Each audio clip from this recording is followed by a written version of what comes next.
Good Friday. With the shift in weather that's happening right now comes a sharp increase in COVID and flu levels, according to the CDC. So today, we're talking about how to properly nourish your body this winter if you get sick. Joining us now is National Medical Director and Vice President of One Medical, Dr. Natasha Bouyan. Okay, before we get to the foods and the drinks that you could consume when you are sick, I want to get to the latest news that just broke recently about this new variant in COVID. Yes, important to know, it's called JN1, and it's a new variant that was announced this week, and it is spreading fast. So a few weeks ago, JN1 made about 21% of all COVID cases. Today, it was announced that it's 44% of all COVID cases, so it's spreading quickly.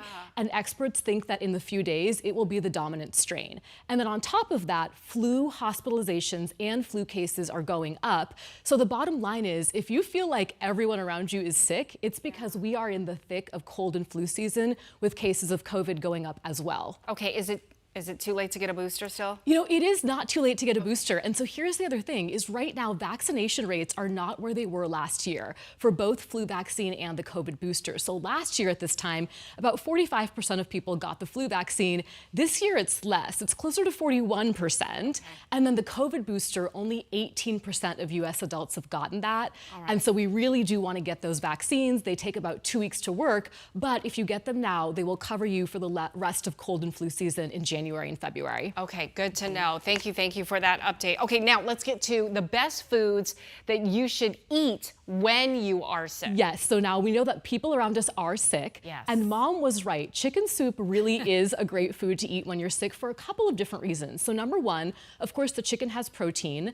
The liquid has electrolytes. It keeps you hydrated. I never knew that. Isn't that interesting? Yeah, it's got sodium, it's packed with zinc, all kinds of things. And then of course the vegetables have antioxidants, but get this, the warm broth from the liquid chicken soup, in a study it showed that it actually breaks up mucus better than warm water. And so chicken soup all around is great. Other foods are also good. So when we're not feeling well, we don't want to eat too much. We already feel full. So you want to reach for foods that are low in fiber, high in protein, and easy to digest. Eggs fit the bill. Those are perfect to eat when you're sick. Oatmeal is also bland and pretty easy to digest when you're not feeling well. Key with oatmeal, though, is we don't want the prepackaged oatmeal with too much sugar. Yeah, so oats are great.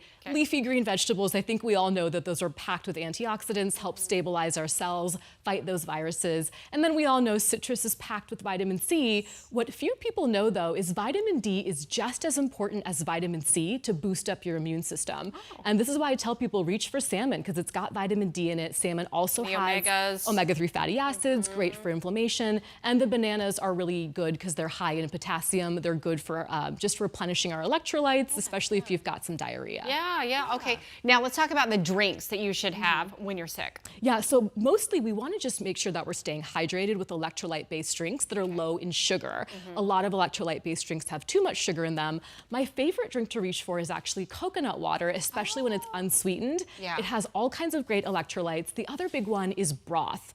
Also jam-packed with electrolytes, and then broth has the benefit of having some easily digestible proteins, so those are great. And then Mom was right again. The other thing that moms always endorse is that, you know, tea with honey, lemon. For that sore throat. Yes, the ginger. So the ginger is key because it helps with nausea.